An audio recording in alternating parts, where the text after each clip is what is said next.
Hello, and welcome to Life of a Boss, the podcast, hosted by entrepreneur, public speaker, and mentor, Jason Hardin. This podcast is all about helping audiences create and reach their own definition of success through positive thinking, perseverance, and personal development. Having survived extreme obstacles from an early age, such as cancer, poverty, abuse, family dysfunction, and even homelessness, Jason has learned how to master the art of resilience and defy all odds to become the boss he is today. So, get ready for some serious game and remember to keep an open mind. Now, without further delay, here is your host, Jason Hardin.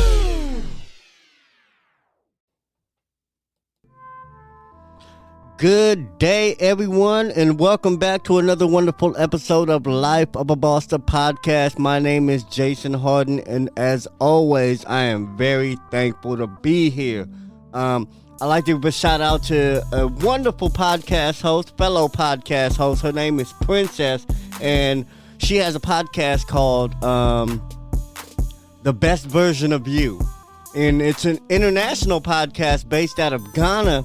And I was fortunate enough to be featured on a segment on her podcast, and lo and behold, the segment was pretty popular, and they got a lot of feedback and questions. So I get questions now from people all over the country, all over the world about entrepreneurship, and I think it's great. I think it's wonderful, and it does get my brain going to hear some of these questions and responses and experiences that a lot of entrepreneurs and individuals that would like to be entrepreneurs are going through.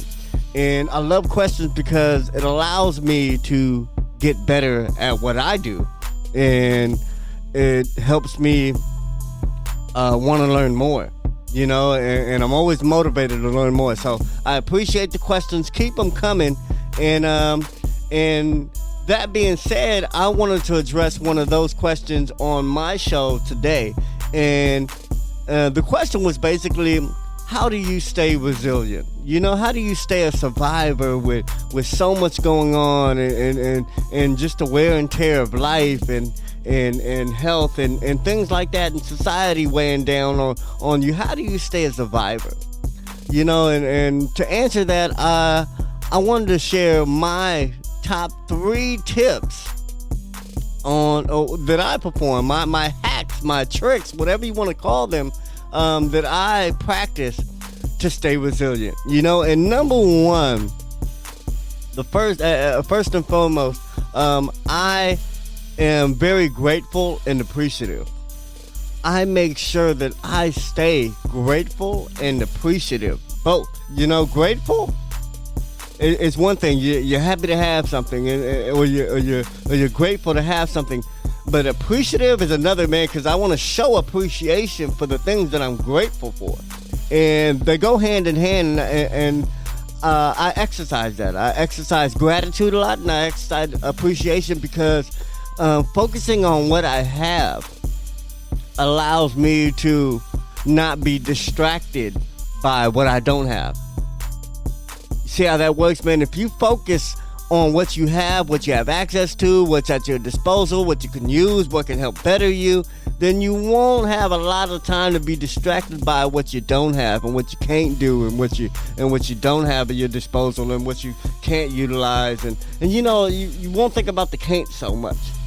You know, when you focus on your cans and your haves, then you don't think about your can'ts and your have-nots so much. So that's one way that I stay resilient. That's one way that I can get back to normal quicker than someone who is not so grateful or appreciative of what's going on in his life.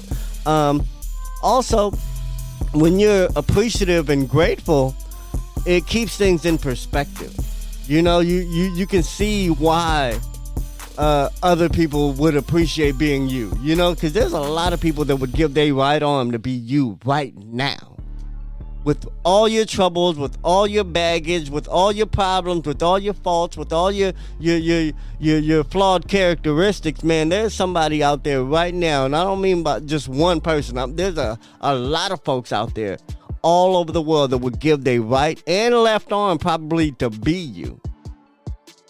So you have to ask yourself, what is it about you that would make somebody want to be you? What about your situation could somebody else jump into and just take you out of? You gotta, those type of perspectives are good to have, because you just have to see the value in yourself that others do. There's so many others do, because we tend to not think much of ourselves, and it happens to me. It happened for a long time. I didn't value anything I knew how to do. I didn't value who I was. I thought I wasn't worth anything, and my life reflected that. But as soon as I understood my value and appreciated it, my life started reflecting that. All right. So also, when you appreciate and you're very grateful, you can allow yourself to see opportunities. Just like I said, once you kind of can identify what gives you that advantage, or what the reasons why somebody would want to be you, what they can make happen with your life, once you can identify those things, man, you can actually really excel. And you can damn sure bounce back from having a bad day, a bad week, a bad month, a bad year. So you gotta bounce back. Another question, another thing that kind of, or a question I ask myself is, how do I make my problems pay? That kind of keeps me going. That kind of puts things in perspective again, and allows me to find out or create ways to make whatever I went through work for me in some way, because like I said, it's not what happens to us, it's what happens for us. And having that mentality and that perspective always helps overcome negative situations, always helps you look on the bright side, always helps you come out of something on top. When you can figure out how to make something pay, you own it. That's when you truly own a situation, whether that be a flaw, whether that be a hardship, whether that be a negative experience. To truly own it means you can do what you want with it. You can sell it, you can give it away, you can share it. But basically, it becomes a solution to somebody's problem. Since you went through it and you survived it and you made it out, now you're an expert at surviving something and making it out of that. So at the bare minimum, you can share that knowledge. That knowledge is valuable. If you lost so much, if you lost the house, the car, the kids, the dog, everything in that experience, you gained knowledge. And the more you've lost, the more valuable that knowledge is to other people at risk of losing, or other people who are wanting to be more educated to prevent themselves from going through what you did. So you have to see the possibilities and opportunities in what you went through in order to really make it pay for you. And making something pay for you is a hell of a way to bounce back from it. You know what I'm saying? Okay, number 3, my third tip on how to be more resilient. What I do is I get out myself. I get out of my feelings, I get out of my environment, I get out of my own head. You know what I'm saying? I like to zoom out and see the big picture, and then see how everything plays out. And then seeing how everything falls into place. And then once you realize like what the big picture is, some of those little problems and issues don't even seem like they matter as much. If you can get out of your situation, at least mentally, if you can zoom out and just see like everything around you and the world and how you fit into bettering the community and just see the bigger picture, then you can kind of see how small some of those issues really are, how small some of those problems really are. How like it's almost like sitting too close to the TV. When you sit too close, all you can see are these pixels, and you don't see the big picture. You see pixels. You have to sit back to see the big picture, and I think we have to do that with our lives every now and then, and quite regularly, to not fall into the trap of thinking that our one little petty problem is the end of the world. So these are just my tips and hacks and hints, if you will, to get me out of and over negative situations. So if you have any, man, please give me some feedback. Let me know what you do to get out of a negative spot or to overcome your trials and your tribulations, man. Because like I said, I'm willing to learn. And I know that there's a whole audience of people that listen to this show that want to know how you do it. You know, because there's more than one way to skin a cat.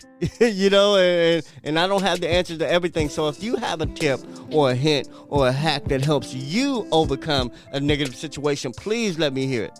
But anyway, that's my time, man. I love y'all. I hope that helps somebody, because it damn sure helps me practicing this every single day.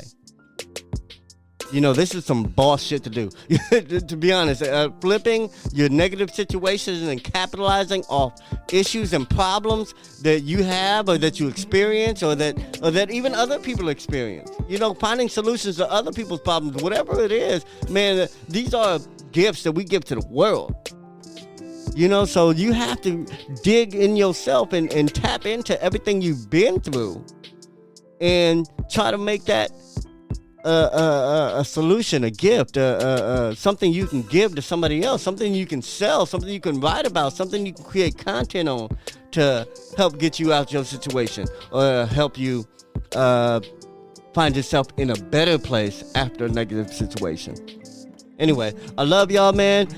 Please check out my new book coming out. It's called Life of a Boss, Creating and Living Your Own Definition of Success. Man, check out the podcast. We got new episodes every Monday and every Thursday on Spotify, Apple Podcasts, Google Podcasts, Amazon Music, man. We're everywhere, man. So check us out, man. If you know somebody that might want to be a guest, if you know a boss, or if you are a boss that will make a perfect guest to be interviewed on our show, please let us know, man. Hit me up personally on my email called Jason Hardin at lifeofaboss.net. Man, check out our website, lifeofaboss.net, man. Check out how you can get engaged with us and follow us and show up at our pop-ups and all that other good stuff, man, because we do a lot of good, man, and we do it to create and replicate bossism. You know, I made that word up. So anyway, man, I love y'all. And remember, success is a lifestyle. Peace.